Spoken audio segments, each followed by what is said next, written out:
neno sasa la Mungu. Kama nilivyosema siku ya Jumapili, leo ni siku tukiendelea na somo letu la kiroho na la Roho Mtakatifu na ni nani. Lakini leo tutazungumza juu ya nguvu za kiroho.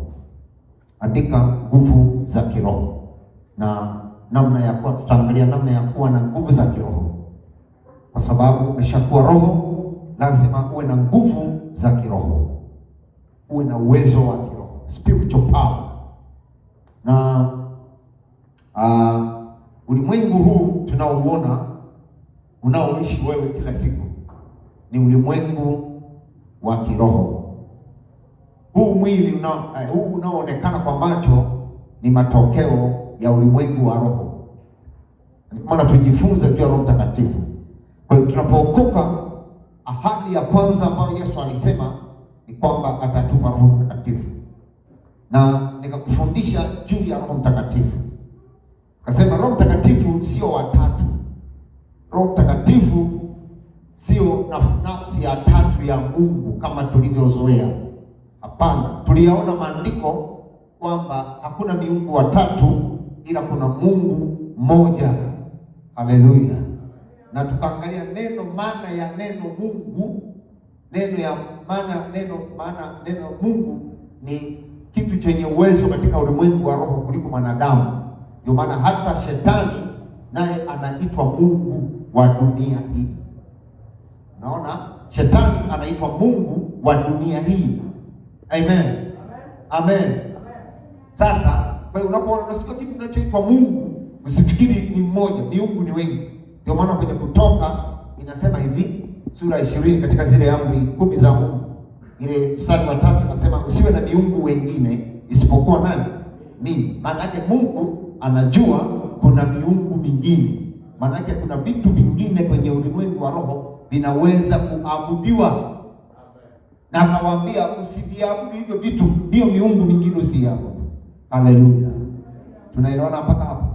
Sasa sisi ukisoma sasa ni miungu wa kiroho wadogo. Soma katika Yohana sura ile ya 10 mstari wa 34. Naomba mtu mmoja aweze kusoma.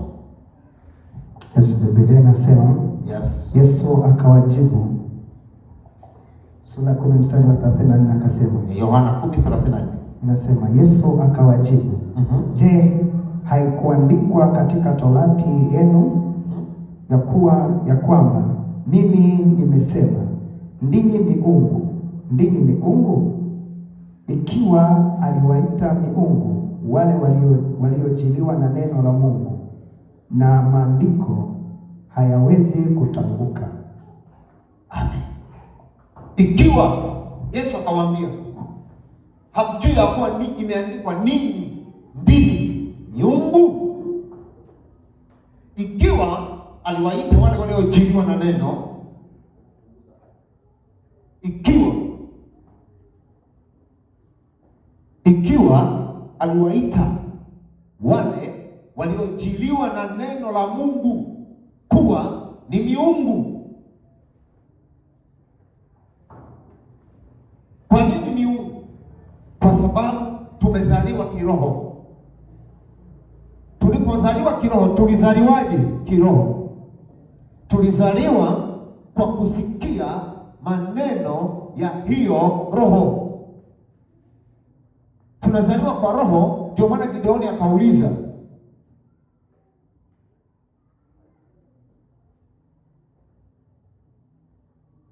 Nikodemo akauliza, nawezaje kuingia tumboni mwa mama yangu nikazaliwa tena? Akaambiwa na Yesu ile Yohana 3, akamwambia hapana, kilichozaliwa kwa mwili ni nini na kilichozaliwa kwa roho ni nini? Tunazaliwaje kwa roho? Tunazaliwa kwa roho kwa kusikia maneno ya hiyo roho. Biblia inasema hapo mwanzo kulikuweko neno, naye neno alikuweko kwa Mungu. Huyo neno alikuwa Mungu. Yohana 1:1. Akaja kwetu. Sasa na huyo neno akafanyika nani? Mwili. Kwa hiyo unapomhubiri Yesu unahubiri neno, unahubiri uzao wa Roho. Kwa hiyo maneno ni roho. Mtu anapomzungumzia, ndio maana maandiko yanasema usifanye urafiki na mtu mwenye hasira nyingi, usije ukajifunza njia zake na kujipatia nafsi yako mtego. Uwe makini sana unapochagua rafiki. Rafiki au mtu yote anapokuwa anayaongea yale maneno na wewe unayapokea kwa sababu ni roho. Kama nilivyokuambia, mwanadamu ana vinywa vingapi? Ana kinywa cha kiroho na ana kinywa cha kimwili. Kinywa cha kimwili ndio tunakula ugali, tunakula sangara, tunakula nyama, tunakula ndio vinajenga bidii inayoonekana. Lakini kinywa cha kiroho ni sikio. Sikio lako lionalo ni kinywa cha kiroho. Yale maneno ni kinywa, yanakula. Unaposikia kitu manake unakula. Ninakuhubiri hapa maneno ya Mungu, manake unakula. Yule mtu wa ndani anakula, yule Roho Mtakatifu anakula. Unasikia. Haleluya. Yale maneno ndio yanamjenga mtu wa kiroho, ndio tunapata kitu kinaitwa tabia. Ndio unaweza ukajikuta mtu ametoka kijijini, yuko vizuri kabisa, anatabia watu, anasalimia, anapiga na magoti, anafanya hivi, kwa sababu mila za kanda ya Ziwa ni kupiga magoti kwa wanawake. Lakini akifika hapa mjini, anakutana na jamii ambayo haipigi nini kulingana na mila zao. Unapiga magoti ya nini? Hana maana. Kumbe tunakosea. Kumbe na anaacha shikamoo. Au kama ile usamejo kabila shikamoo, anapiga kama ngwara. Kama vile kana kama degedege shikamoo. Hivi ni magoti au ni ngwara au degedege? Unaheshima. Sasa kwa nini maneno?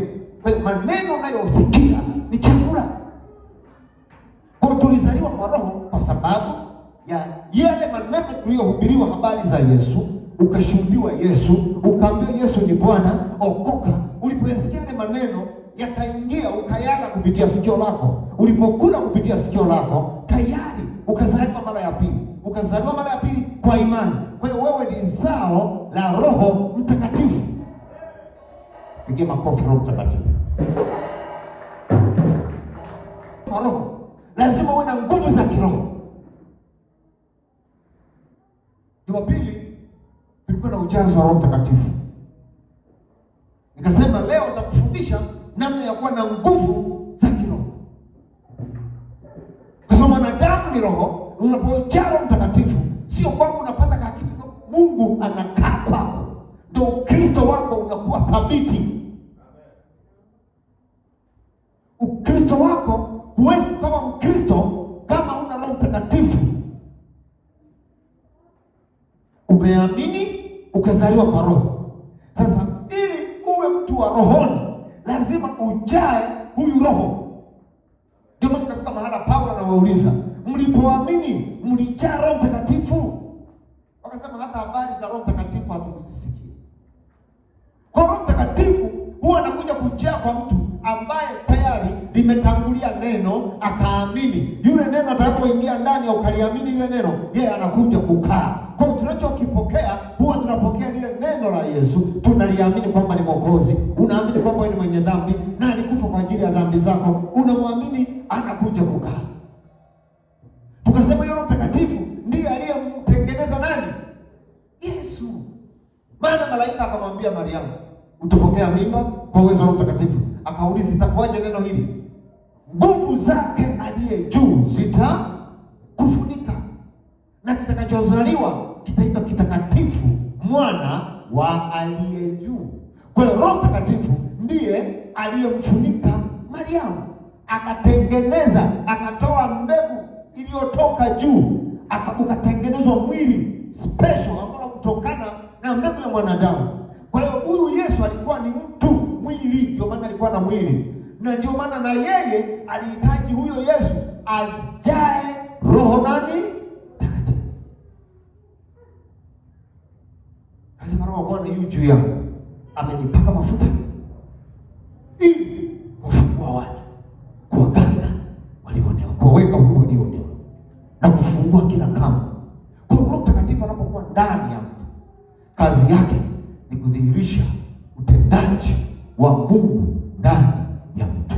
Pigie makofi mazuri Yesu. Sasa Roho Mtakatifu anapokuwa ndani, namna gani ya kuwa na nguvu za kiroho?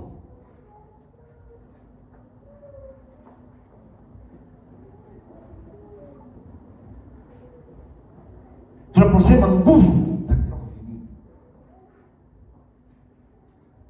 Je, ni kuomba sana? Na kuna wengine hata kama kukemea pepo ni kutumia nguvu sana? Au nguvu za kiroho ni uwezo wa kunyosha mkono, ukifanya hivyo watu wakaanguka, na ukifanya hivyo watu wakaanguka? Je, hizo ndo nguvu? Sasa jiulize, wangapi waliwahi kuanguka, na hata walipoanguka siku wanamkamata Yesu waliahirisha kumkamata Yesu? Sio alianguka tu akainuka na wakaendelea na misheni yao ya kumkamata Yesu. Kwa hiyo kuanguka hakumaanishi nguvu. Nguvu za kiroho ziko ndani ya mtu, ambazo hizo nguvu lengo lake ni kumsababisha mtu aone matokeo ya hicho alichokipokea. Nilikwambia nguvu ya nje haiwezi kukusaidia, ila nguvu ya ndani yako inaweza kukutoa kwenye matatizo. Ya nje ni kama four wheel ya kutatulia tatizo, lakini lazima uwe na nguvu ya ndani wewe ya kiroho,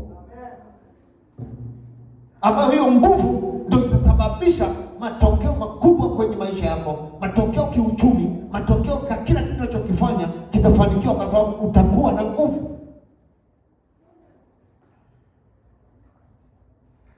Kama ninavyowaambia siku zote, maombi yangu na dua yangu, nyinyi wote muwe na nguvu na mkue mjitegemee kiroho. Yaani usiwe na maisha ya kuwa tegemezi wa nguvu za kiroho kutoka mahali, ila wewe ndiye usababishe vitu vitokee. Wewe ndiwe uwe chanzo cha matokeo ya kimungu, kwa sababu Mungu anakaa ndani yako, Mungu amejaa ndani yako. Haleluya, haleluya. Nguvu za kiroho ni nini?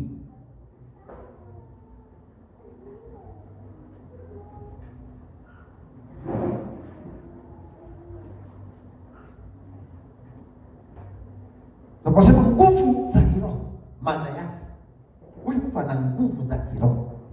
Maana yake ni hii: huyu mtu ana uwezo wa kusababisha vitu vitokee. Yaani nguvu za kiroho ni uwezo wanao wewe usababishe matokeo katika mwili wako au kwa nje. Na nguvu za kiroho zinakaa wapi? Tukishajua hizo nguvu za kiroho zinakaa wapi, na ndipo utajua hata vita vya kiroho viko wapi. Nguvu za kiroho za mwanadamu zimefungamanishwa katika roho ya mtu. Unapopokea Roho Mtakatifu, hatua ya kwanza Roho Mtakatifu atakayosababisha kwenye maisha yako ni kutumia uwezo wako au akili yako isababishe kufikiri na kuvivuta vitu na kuvisababisha vitoke vilipofichwa vije vionekane katika mwili. Nguvu za kiroho za mtu zinakaa kwenye akili yake, ufahamu wake. Ndio maana kwenye kitabu cha Mithali inasema ufahamu ni nguvu kwake yeye aliye nao. Wanasema knowledge is power.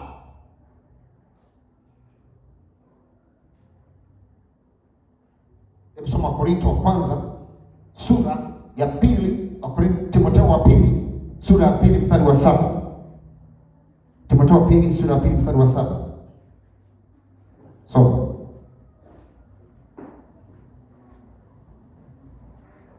Yes, Biblia inasema yafahamu sana hayo nisemayo, kwa maana Bwana atakupa akili katika mambo yote. Endelea sana. Mkumbuke Yesu Kristo aliyefufuka katika wafu. Rudia hapo. Hapo. Yafahamu yeye. Inasema yafahamu sana hayo nisemayo, kwa maana Bwana atakupa akili katika mambo yote. Rudia tena. Yafahamu sana hayo nisemayo, kwa maana Bwana atakupa akili katika mambo yote. Rudia tena.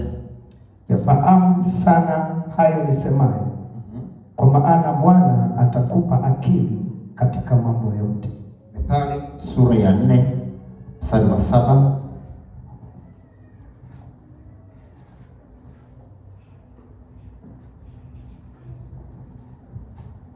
Yesu, Biblia inasema bora hekima, basi jipatie hekima, na kwa mapato yako yote jipatie ufahamu.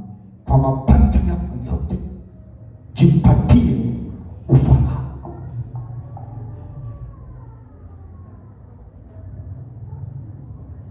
Tunapozungumza akili ya mtu ya kwako, akili tunasema ni mind. Akili ni nguvu. Unapojua jambo kwamba nikifanya hivi na hivi nitapata hiki. Kwa mfano, ukisema mbona sina hela, sina hiki, halafu ukafahamu hivi, nikichukua dagaa wapi Igombe nikawapeleka sehemu moja kwa kitongoji kanaitwa hivi, kisado kimoja ni magunia 3 ya mahindi, alafu ukachukua kweli hizo dagaa ukazipeleka na ukapata magunia 3. Kitu gani kimekufanya upate magunia 3? Ni ufahamu. Mithali 8:9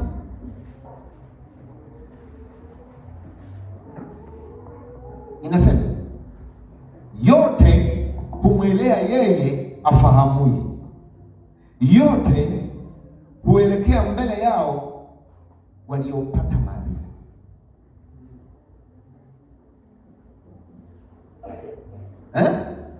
Yote huelekea mbele yao yeye afahamuye, yote huelekea mbele yao waliopata nini? Maarifa.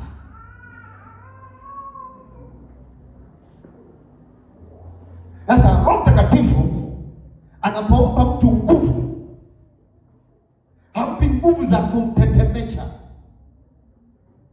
anakupa nguvu ya kujua ufanye nini, kwa wakati gani, utembeeje.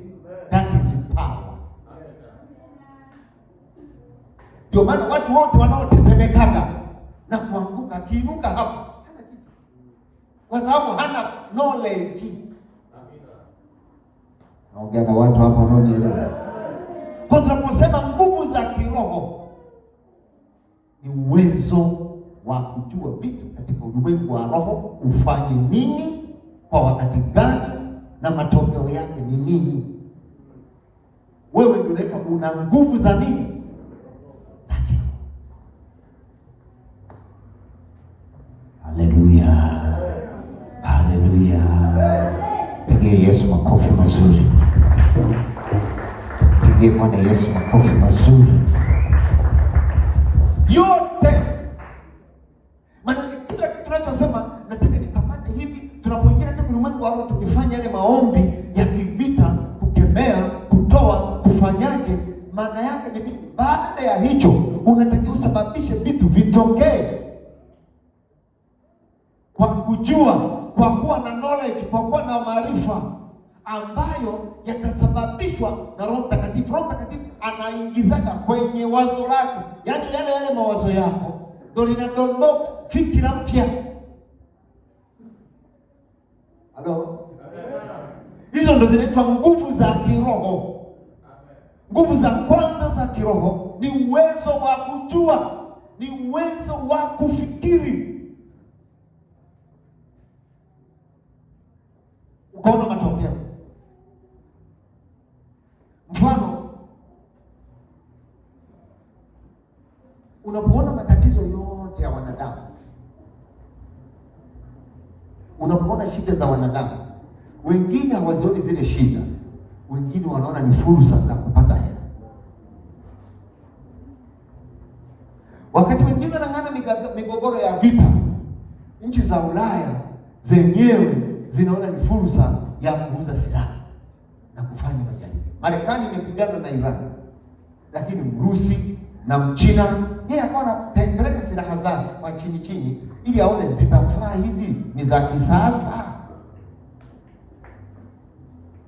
Dunia inaongozwa na wenye ufahamu wa kiroho.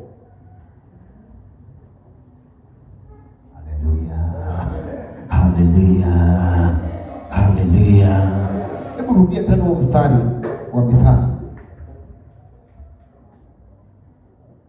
Biblia inasema bora hekima, basi jipatie hekima, na kwa mapato yako yote jipatie ufahamu. Rudia tena. Bora hekima, basi jipatie hekima, na kwa mapato yako yote jipatie ufahamu. Mithali sura ya 8 mstari wa 12 hadi 21. Nasema mimi hekima nimefanya welevu kuwa kao langu, natafuta maarifa na busara, kumcha Bwana na kuchukia uovu. 14 soma. Shauri ni langu na maarifa yaliyo sahihi. Mimi ni ufahamu, mimi nina nguvu. Rudia hapo. Mimi ni ufahamu, mimi nina nguvu. Rudia kusoma wote. Mimi ni ufahamu, mimi nina nguvu. Kwa sauti wote. Mimi ni ufahamu, mimi nina nguvu. Kwa Kiswahili chepesi, maana mimi nikifahamu kitu, maana yake nina nguvu za.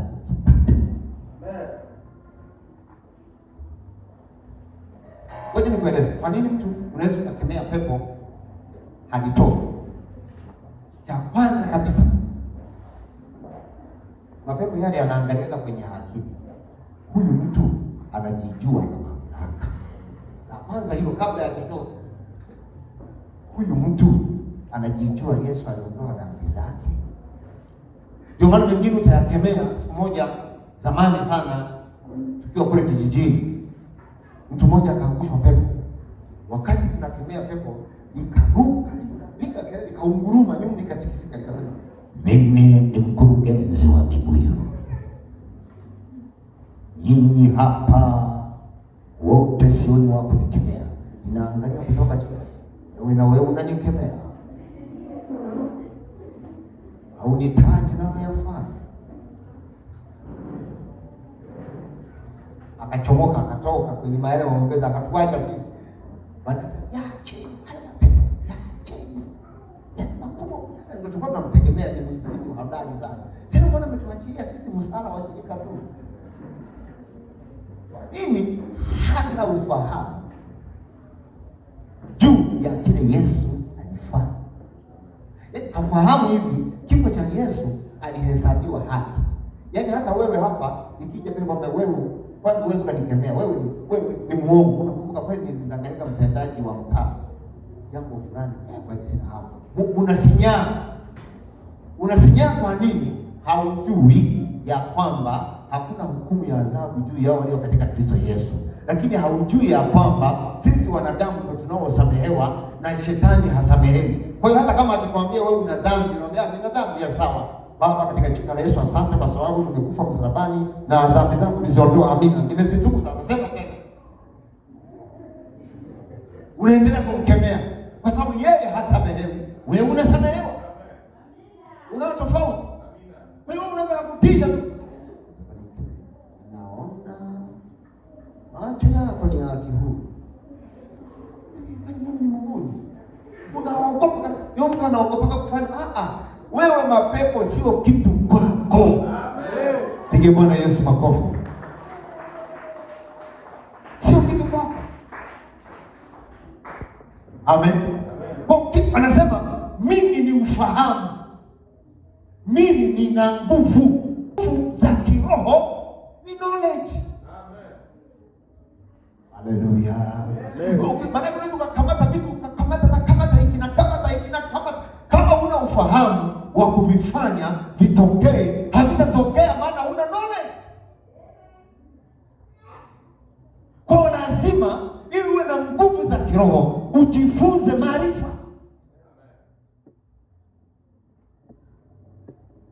Watu wengi wanaharibikiwa vitu kwa sababu hawana maarifa nacho. Unaanza project, huna maarifa na hiyo project. Baada ya muda inakuharibikia. Kwa sababu uliingia kwa mkumbo. Unaanza kijiwe cha mkaa, kinakwenda vizuri, baada ya muda kinahama.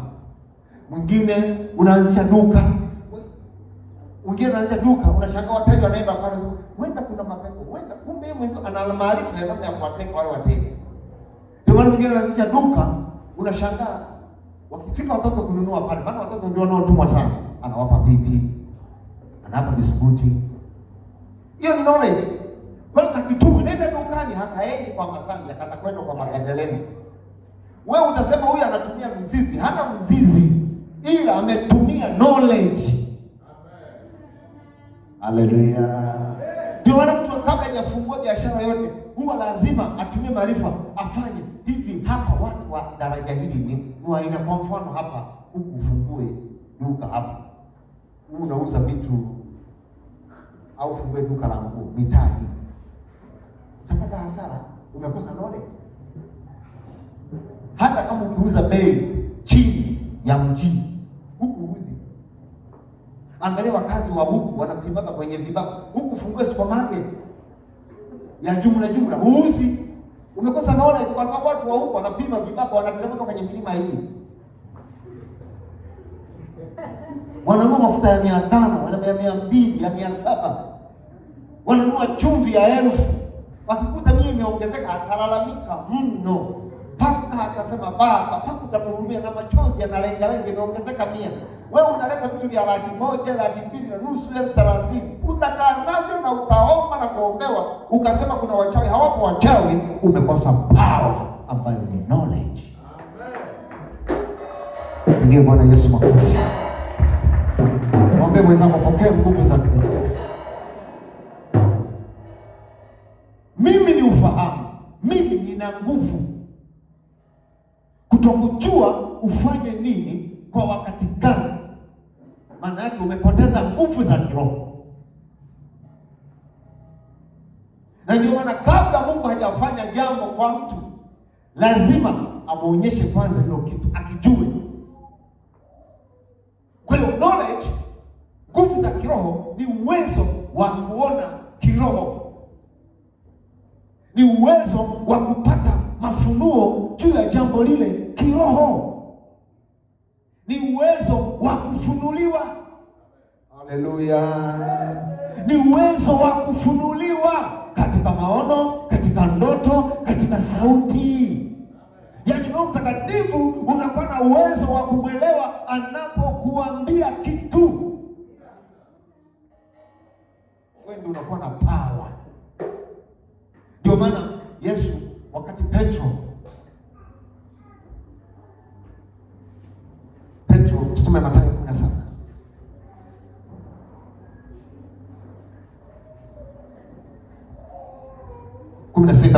Basi wakafika, akaenda zake Kaisaria Filipi, akauliza wanafunzi, wakasema hunena mimi ni nani mwana wa Adamu? Wengine wakasema wewe Yohana Mbatizaji, Elia, wengine Yeremia, mmoja wa manabii. Akawauliza wanafunzi wake, lakini ninyi mnanisema mimi ni nani? Simoni Petro akajibu, wewe ndiwe Kristo mwana wa aliye juu. Yesu akajibu akamwambia, heri wewe mwana wa Yona. Yesu akamjibu akamwambia, heri wewe Simoni Yona, kwa kuwa mwili na damu havikukufunulia hili bali Baba yangu wa mbinguni amekufunulia. Akasema, nami nakuambia wewe Petro, juu ya mwamba huu nitalijenga kanisa langu, wala milango ya kuzimu haitalishinda. Ni mwamba gani? Unafikiri ni mwamba gani uliojengwa? Ni ufahamu, ni ufunuo. Petro alipofunuliwa, Yesu akasema, hukunijua kwa sababu ninatembea na wewe, ila umefunuliwa na Baba yangu aliye juu. Maana yake ni nini? Ulipata uelewa wa ndani kunihusu mimi. Kwa hiyo mwamba ni ufunuo. Chochote ulichokipata kupitia ufunuo, chochote ulichokipata kupitia Mungu amekuelekeza, huwa hakiharibiki, kinakuwa mwamba katika ulimwengu wa roho. Maana Mungu amekwambia. Vitu vinapoharibika, maana yake umefanya mwenyewe bila kupata ufunuo. Maana yake unakosa nguvu. Biblia imesema ufahamu ni nguvu. Yesu aliposema mwamba, alisema Petro ndio mwamba, alisema ule ufunuo.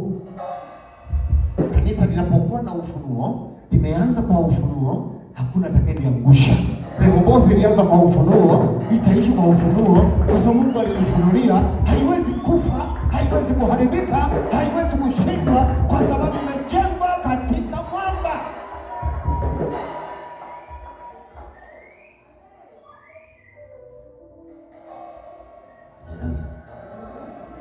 Ukiona kitu kinaharibika, usikimbilie shetani.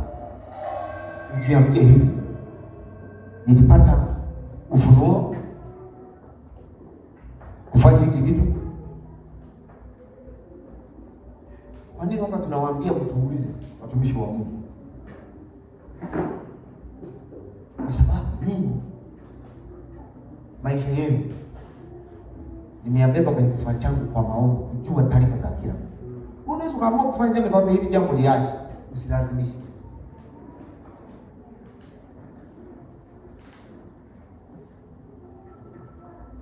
Haleluya. Haleluya. Kuna mtu mmoja nikiwa pale Igogo akachumbiwa, dada mmoja akachumbiwa na kakijana. Walipochumbiwa akaja ofisini kwangu. Nimemkanya, mwambia wewe fulani, huyu sio mwanaume wa kukuoa. Acha. Sasa binti akajiona yeye ameshakuwa mkubwa, anaona kama atachelewa, mwisho ataanza kuitwa bibi. Na sasa pastor baba, naelekea sasa, anaongeshana kwa kizungu. Mwambie hata kama uelekee 40, Mungu atakupa, tusiwe na haraka.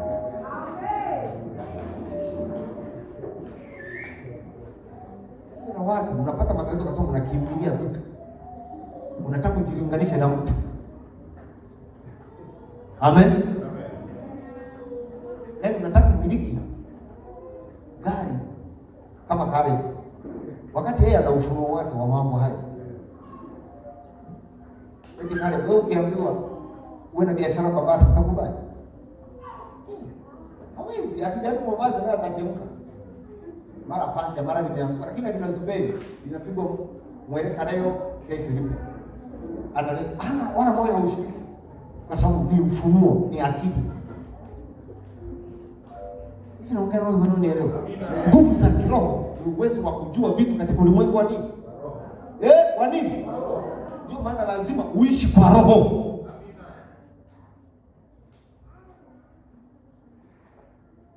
Hata kama tunakwambia kesho tusafiri, unaizumu ile safari, unaileta. Naelekea wapi? Tunaelekea Kigoma. Tutapita wapi? Unautafuta mji wa Kigoma, una Google kwenye simu, unaileta Kigoma. Unaitazama Kigoma, inaingia kwenye ubongo. Unaiona mitaa. Hapo Roho Mtakatifu naenda hapo. Utashangaa tu. Unaambia hapo usiende. Tayari unakuwa na nguvu. Amen. Amen. Ufahamu ni nini? Wakati mvi mkoba imezama. Mtu mmoja aliyeokoka kwenye ajali. Alikuwa jirani na Mabatini wakati akaja, alitembea sana kwenye makanisa, anatoa ushuhuda. Anasema ilipo watupa majini, alikuwa ameokoka. Wakati anazama, anakunywa maji, tunaleta vikombe, akapiga kikombe cha kwanza, akapiga cha pili, halafu akaona kitu kinaelea kama boya, kama kamtu. Halafu akatokea mtu ambaye anaelea juu ya maji, anamuona yeye tu, akamuuliza swali. Yeremia 33 mstari wa 3 imeandikwa, angetoaga sasa, angekufa. Hata nilikuuliza hajui. Akasema imeandikwa, niita nami nitakupa. Mungu unafahamu. Nenda sasa kwenye huko. Akaenda. Knowledge. Usipojua maandiko, usipojua chochote kuhusu Mungu, ukipati wewe nguvu za kiroho ni ufahamu. Mimi ni umaarifa. Mimi ni ufahamu. Mimi nina nguvu. Ndio maana huwezi kupigana na adui usiyefanyaje. Ukitaka kupigana na mtu, jua kwanza nguvu zake zikoje. Unataka kushindana na mtu tu unakutana naye mahala, simtiki, mbona unanijua mimi? Ndio maana mtu anauliza, unanijua mimi? Na unamwambia, kwani wewe unanijua? Kama mjuani msipigane. Vita ishia hapo. Unijui mimi, unijui. Ndio maana sisi wachawi akikwambia unijui, takumaliza. Na unamwambia unijui, kwa sababu wewe yeye ni mchawi, ni mganga kiroho, na wewe unajijua. Lakini kama hujijui, wewe utakomesha, utahama. Wakati ushuhuda, nikiwa kule Irunda kule, nimeanza kazi ya Mungu. Nikaliombea hilo eneo, nikasema hapa hataki kuja mganga wa kienyeji, ni eneo nimeliteka. Nimemaliza tu hayo maombi, nikaona mganga amekuja na wakundi. Nikajiuliza, hapo Mungu hakunisikia. Kwa sababu kuna mambo unaweza kuyaomba ukaona ndani haribika, unafikiria kiharibika. Hapana, hayaharibiki. Mungu anataka akupeleke hatua nyingine. Alipofika katika wiki ya kwanza ya pili, anafanya vitu vya ajabu. Nikamchukua, sema, twende. Tukaficha Biblia kwenye kikao. Nikafika kwa huyo mganga. Kwa mganga kutafuta dawa. Nijijua. Fika pale, nauliza wale watengeneza wasukuma vitu mahema. Yaani ni kama trainer, ana train watu wao waganga. Yumo ndani, mwambie kuna mtu na shida. Sasa mwingine ananijua. Kajifikiria kwa kuja. Nifiche hiyo dini. Akaitwa akaja, karibu baba. Nikaingia. Akatafuta kiti nzuri, ile inakuwa na hirizi. Akanipa hiyo yenye hirizi, nikamwambia ni kwa nini usikae, lete mimi niikali. Nina ufahamu. Ukienda ambao una ufahamu, yale madude tu kiao unachanganyikiwa. Akavaa yale madude yake sasa, akabadilika sura. Akaanza kupiga zile nyimbo za kacha.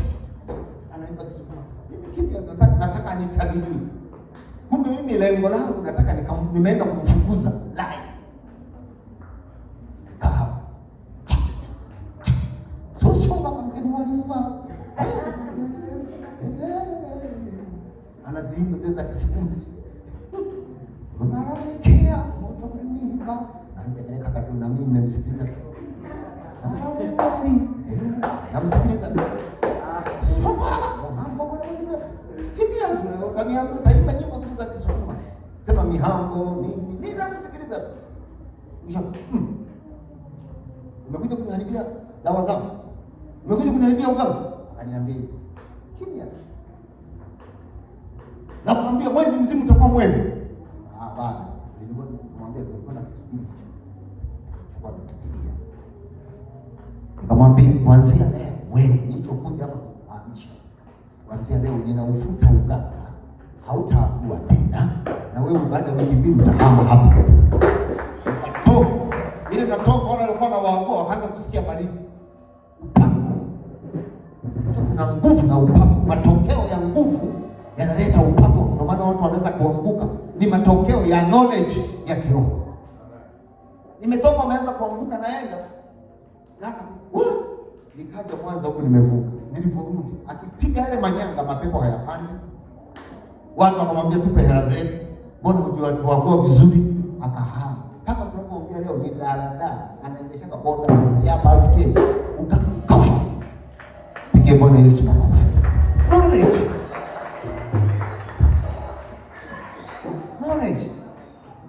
Knowledge.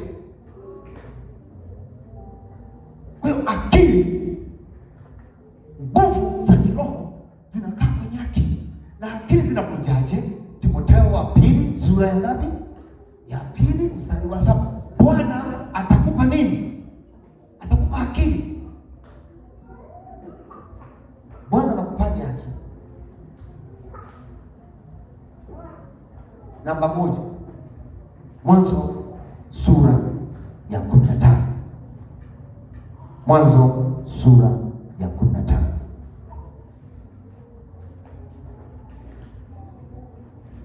Anakupaje akili? Mwanzo sura ya 15 kuanzia mstari wa 1 hadi Biblia inasema, baada ya mambo hayo neno la Bwana likamjia Ibrahimu katika njozi likinena, usiogope Abrahamu, mimi ni ngao yako na thawabu yako kubwa sana. Abrahamu akasema, Bwana Mungu, utanipa nini nami naenda zangu hali sina mtoto, na atakaye nimiliki nyumba yangu ni huyu Eliazeri Dameski. Abrahamu akasema, tazama, hukunipa uzao, na mtu aliyezaliwa nyumbani mwangu ndiye mrithi wangu. Nalo neno la Bwana likamjia likanena, huyu hata kurithi, bali atakayetoka katika viuno vyako ndiye atakaye kurithi. Akamleta nje akasema, tazama sasa mbinguni, kazihesabu nyota, kama ukiweza kuzihesabu. Akamwambia, ndivyo utakavyokuwa uzao wako. Akamwamini Bwana. Sikiliza, anakupaje Bwana akili? Nisikize hatua ya msingi sana.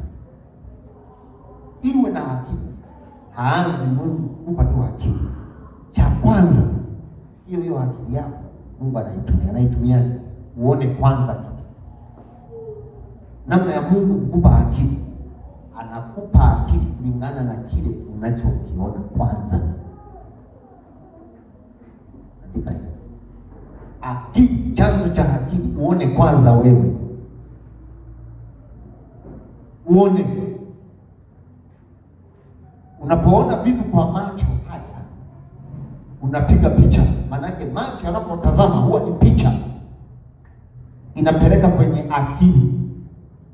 Kamera ya kuona vitu kiroho inaanza na macho kwanza, haya ya damu na nini. Ukipeleka kwenye akili kule, sasa unaanza kutengeneza picha, fikra.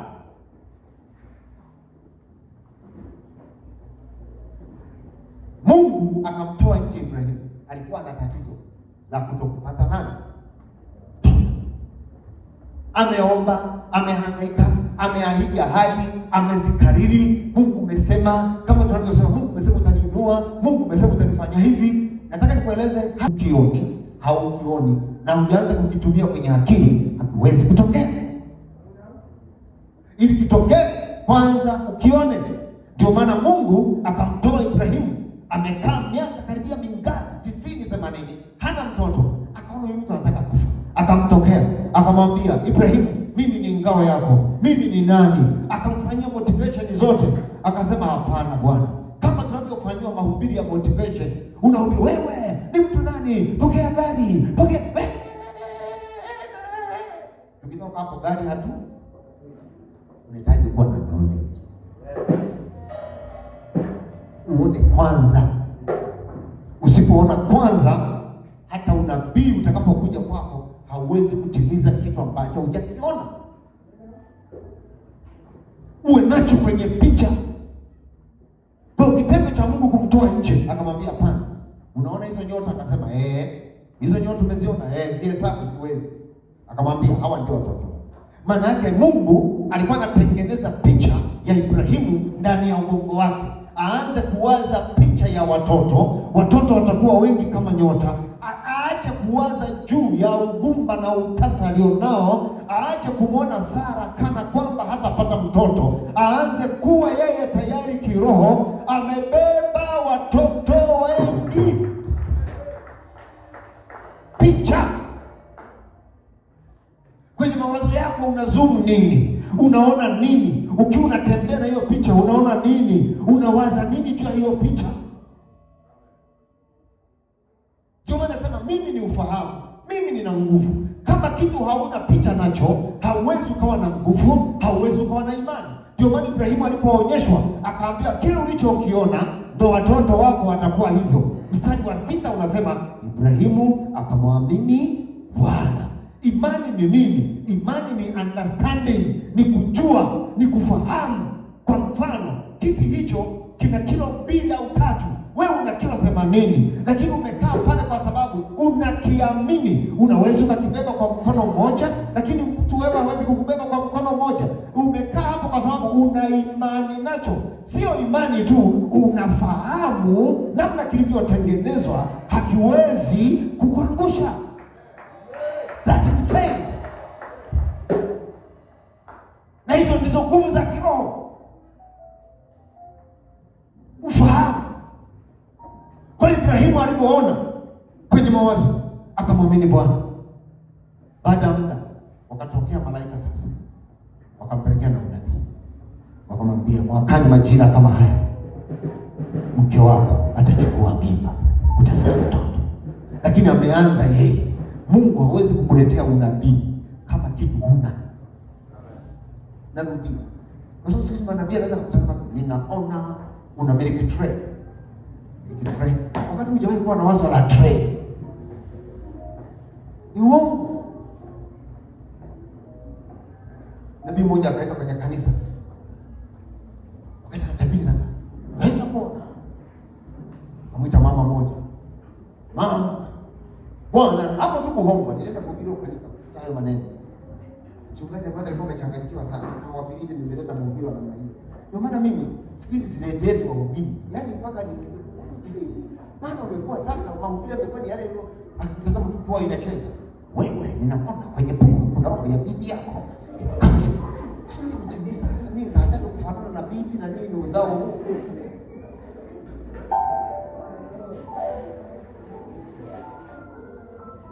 Sasa akamwita mama wa watu, ninamwona Bwana anakupa mume, na mume wake yuko hapo, kwa kazi kubwa sana. Anakupa mume, asema Bwana, pokea mume mama. Wewe sasa hapo uongo hapo niko kwa neno. Sasa mume wake akawaza, mimi sio mume wake.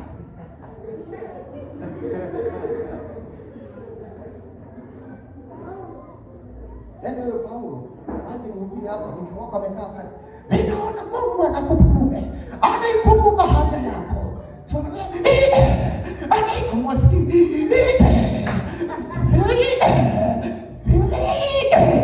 hizo ni motivation, is preaching. Sasa ni mnapenda akihezana kama kondo, ni Bwana hapa.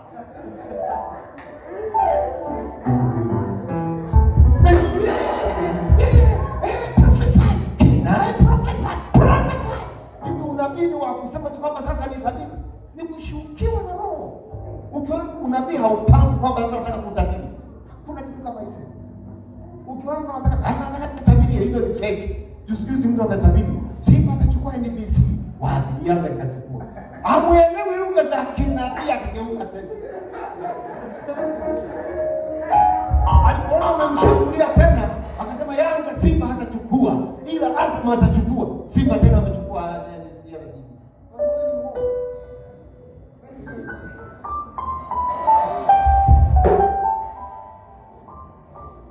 nguvu za kiroho. Nguvu za kiroho ni ufahamu. Piga makofi kwa Bwana. Piga makofi kwa Bwana Yesu. Ongeza tena makofi mazuri.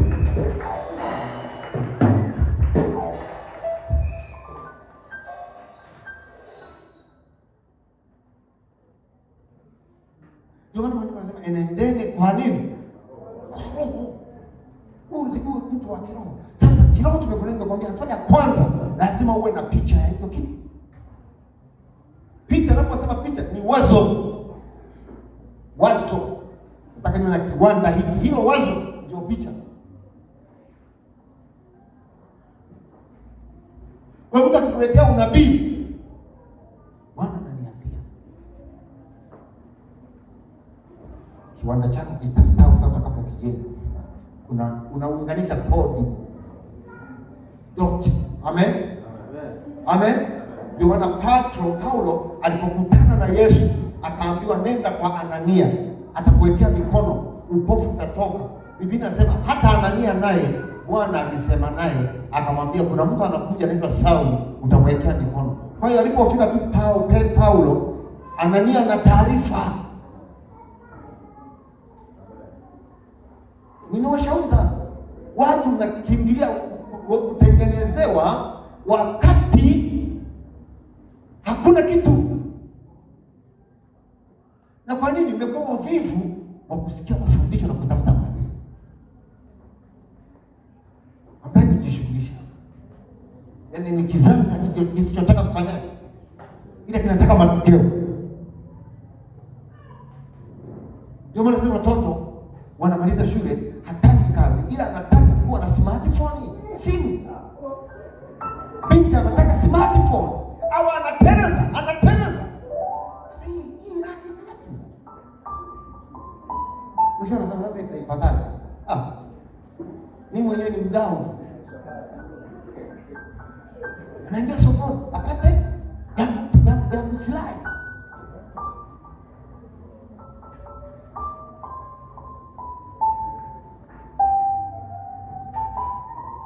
Usitafute vitu vya haraka, vitu vinaenda na process.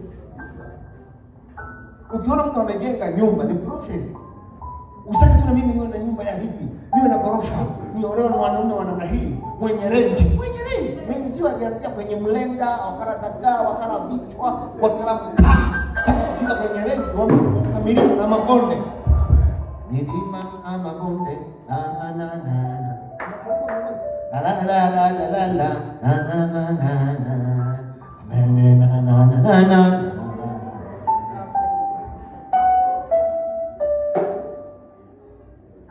hata mtoto akizaliwa ni process. Mimba miezi 9 mpaka anapatikana mtu anatoka, sio mchezo. Ndio maana mama ana uchungu na mtoto. Sisi pale mbele tunakaa paka karibu uzao, ilikuwa ni hatari. Akienda tu nje dakika mbili tukamerudi. Mkiwagusa tu anawanyanyua, anawarudisha karibu kwa ofisi. Speed, kwa sababu karibu uzao watoto kamehangaika. Kwa hiyo kitu ili kipatikane kinazaliwa kwa namba moja, lazima upige picha. Uwe na wazo. Ndio maana Ibrahim akapewa nyota, alipozihesabu akasema sawa, akamwamini nani? Ndio maana Timotheo wa 2:7 anasema Bwana atakupa akili. Atakupa nini? Kupi hela, atakupa akili.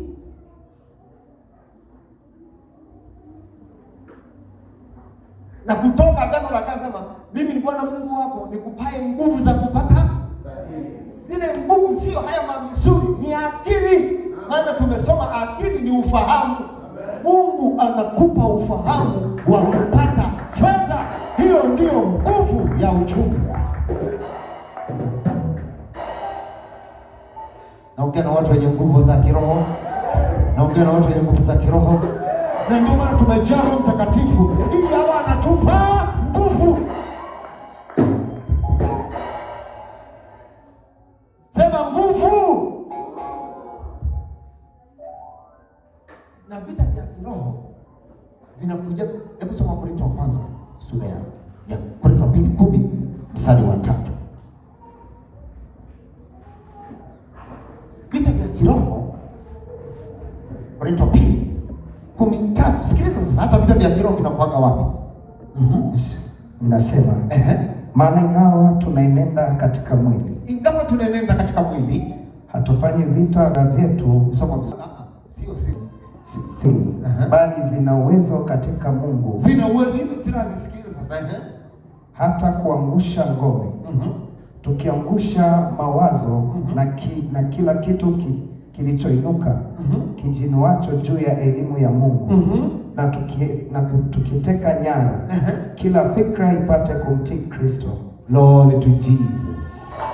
Umeona, vita vya kiroho viko katika akili, na ngome sio mapepo, ni akili yako kukubali kupokea vitu vipya vya kiroho, ni kukubali kupokea mabadiliko mapya, kukuondoa katika mazoea uliyoyazoea ili upige hatua. Hiyo ndio vita, yaani kuiambia akili yako ikubaliane na hiki. Hiyo ndio vita.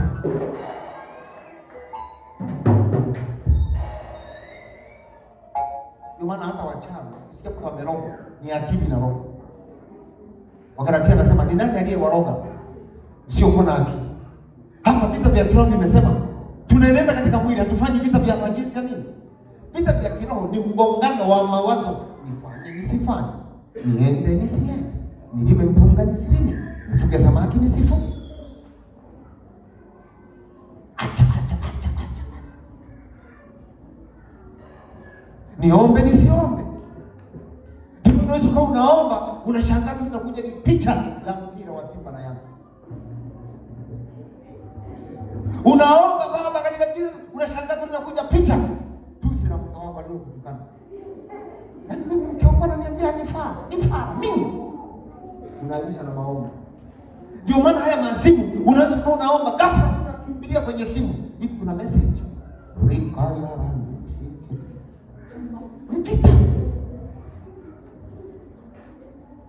Spiritual war ni mgongano wa kifikra. Shetani anapoitwa mungu wa dunia katika Korinto wa 2:4, ambao ndani yao mungu wa dunia amepofusha fikra zao. Nuru isiwazukie, maana yake ufahamu usiwaijie. Kwa unaweza ukawa umeokoka lakini ukawa huna nguvu za kiroho. Nguvu za kiroho zinapigana kwenye fikra, mgongano wa fikra, mawazo, maamuzi, taarifa mbaya na kuweka taarifa njema, taarifa za ugonjwa au kuweka taarifa mimi sio mgonjwa, kulazimisha mimi ni tajiri au kusema mimi ni masikini. Yaani mgongano ule wa kujiona wewe huwezi, halafu unajilazimisha mimi naweza. Kujiambia kwamba wewe umeshindwa, unajiambia mimi ni mshindi. Hiyo ndio vita. Ni wewe, kama mapepo yatoki huko ni wewe. Niende ibadani au nisiende, unaacha, umeshindwa vita. Spiritual ni mgongano wa mawazo.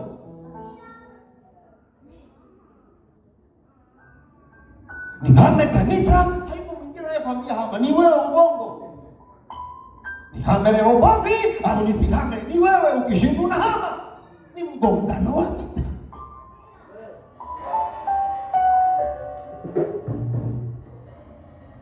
Yesu anasema kwamba alipojaribiwa. Nasikia ndio. Yesu alipojaribiwa unaitoa mikate mawe, yalikuwa ni mawazo. Anatuma kwa mbali. Yesu sasa hivi unanja. Kuna mawe hapo. Yesu anaelewa kweli jiwe linakuja wazo. Hili jiwe nikigeuza likawa mkate, si nitakula. Hivi huyu nikimkomoli kuna mtu ataniona hapa? Ni fai, yani mbongano wa fikra. Hapa anashinda shetani. Lakini kweli Biblia imesema mwanadamu hataishi kwa mkate ya maneno. Anajijibu mwenyewe. Halafu kama lakini mimi si mtu, ni Mungu, mwana wa Mungu, ni Mungu. Nina uwezo wa kugeuza haya vitu vyote vikaja. Akataka kuainisha kuwa Mwokozi, akataka awe mtawala wa dunia hii. Yaani mwanzo Yesu alimwijia, akaona kifo atakachokufa, bwana kazi sana. Maana yake kama alivyoanguka shetani mbinguni na Yesu anataka afanye siku hiyo. Kwa nini hangaike kufia wananzengu wasionielewa? Kwa nini na mimi nisianze kuendesha magari? Kwa nini mimi nisipigiwe saluti? Yaani mawazo yakamwijia Yesu. Kwa nini na mimi nisigeuze dhahabu hizi nikawa na mali nikawa tajiri? Anajiambia yeye airishe kufa msalabani, maana ni kazi ya fedheha. Akaona hapana, mimi nimekuja ili niwaokoe watu watoke katika dhambi. Yale mawazo akashinda, na ndio maana tuko hapa. Alishinda mawazo. sio kila wazo unalokuja ufanyie kazi. Ukiambia tanda disi kwa twende. Tuonje kwa nini? Tuonje. Wewe kubali.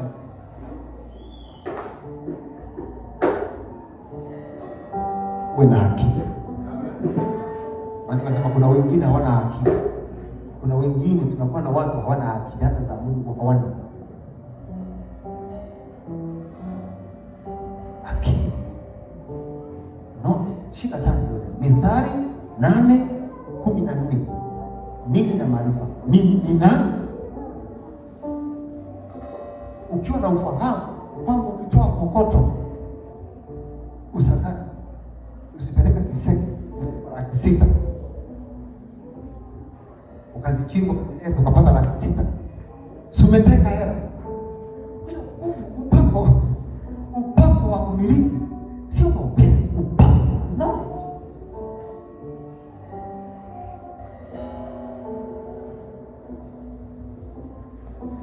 Leo ni siku Bwana anataka kupe akili. Pokea haya maarifa kwa jina la Yesu. Pokea haya maarifa kwa jina la Yesu. Sasa ukishapiga picha ya kitu fulani, ukakiwaza, ukakiona, unaanza kukiambia hicho kitu kwenye ulimwengu wa roho. Kwa sababu Roho Mtakatifu huwa anasemea kupitia wazo lako. Haleluya. Haleluya. Haleluya. Mpigie Yesu makofi mazuri. Mpigie Yesu makofi mazuri. Mpigie Yesu makofi mazuri.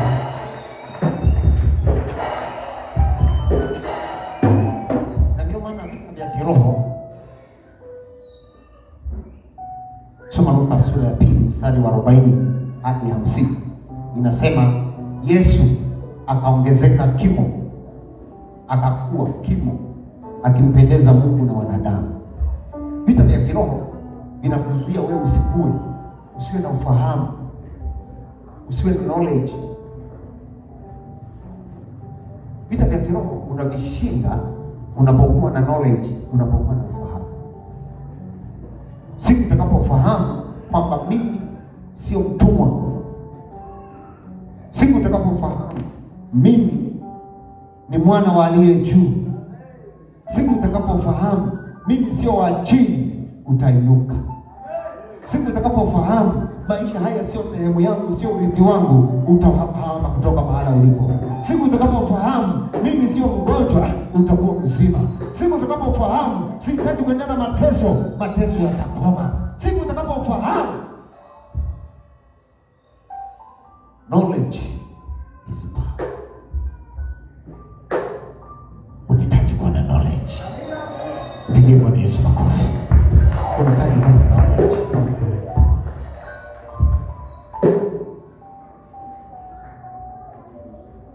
Mstari unaofuata wa 8, Ibrahimu akauliza, ili asababishe vitu vitokee, nifanyeje sasa? Hebu soma mstari wa 8. Mwanzo 15 mstari wa 8. Afanyeje yale aliyoyaona kwenye akili ili aanze kutimia? Afanyeje, yasababishe? Akaambiwa Yes, mstari wa 8. Mstari wa 8 anasema mfalme, mstari wa 8 akasema, Bwana Mungu, nipateje kujua ya kwamba nitarithi? Akamwambia, unipatie ndama wa miaka 3 na mbuzi mke wa miaka 3 na kondoo mume wa miaka 3 na hua na mwana njiwa. Akampatia hao wote, akawapasua vipande viwili, akaweka kila kipande kuelekea mwenzake, ila ndege hakuwapasua.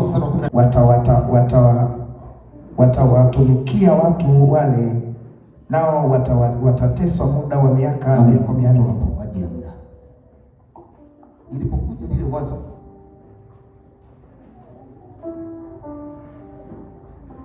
hapa akasema, nifanyeje Bwana? Namna ya kuyafanya tunaita trick. yaani una trigger, semeje Kiswahili, unakiangusha, yaani ukifanya uweze kuwa na uwezo mkubwa wa kujua vitu.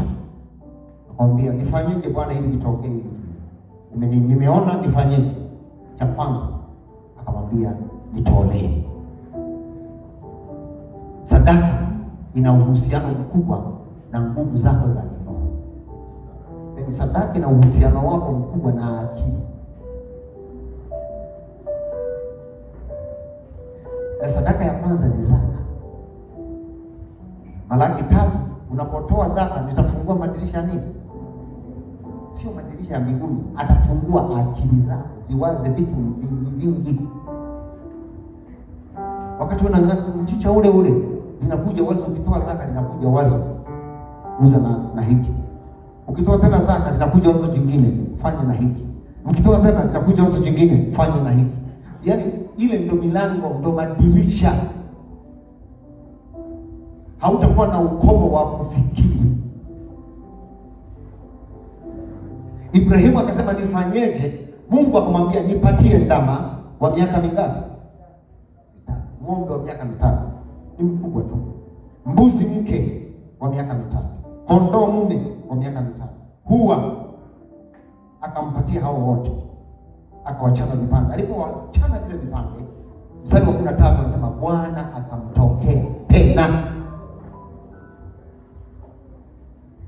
Unapotoa usitoe kama sheria, lakini utoaji wako uongozwe na upendo na ufahamu.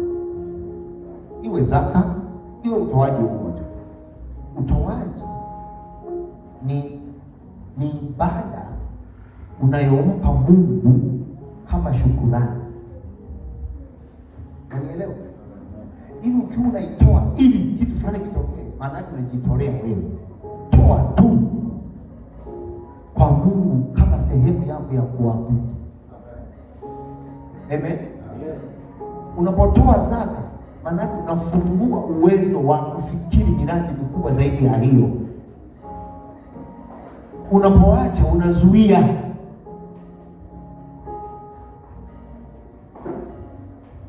Zaka maana yake ni baraka, ni lango, ni ufunguo wa kufanya uwe na fikra nyingi. Toa matoleo ya aina zake zote. Shukrani kama ya leo tunapotoa shukrani na kazi yake. Maana tunasema mtolee Bwana sadaka za kushukuru, ukaniite siku ya nini? Ya mateso, nami nitakusikia. Unapomshukuru Mungu kwa sadaka yako, maana yake unafungua mlango wa siku tena, ukimuita Bwana katika teso lolote, atakusikia na atakutendea. Pigie Bwana Yesu makofi. Tunapotenda matendo katika mwili, tunasababisha vitu katika ulimwengu wa nini? Wa roho.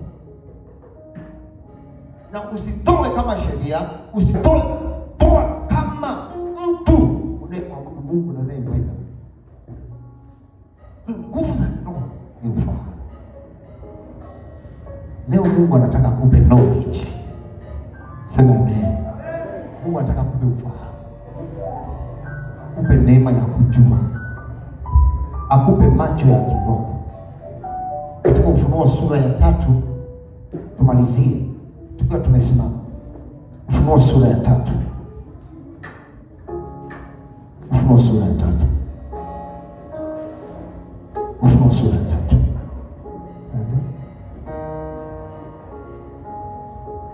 Mstari wa 17. Kwa sababu wasema mimi ni tajiri, nimejitajirisha, wala sina haja na kitu. Nawe ujue kuwa wewe mnyonge na mwenye mashaka na maskini na kipofu na uchi. Nakupa shauri kwangu, mstari wa 18, ununue kwangu dhahabu iliyosafishwa kwa moto, upate kuwa tajiri, na mavazi meupe upate kuvaa, kuficha aibu ya uchi wako isionekane, na dawa ya macho ya kujipaka. Dawa ya macho. Wangapi wanahitaji dawa ya macho asubuhi? Simama kwa miguu yako. Dawa ya macho ni Mungu kukupa knowledge, understanding, kuzijua nyakati. Wewe sio kipofu.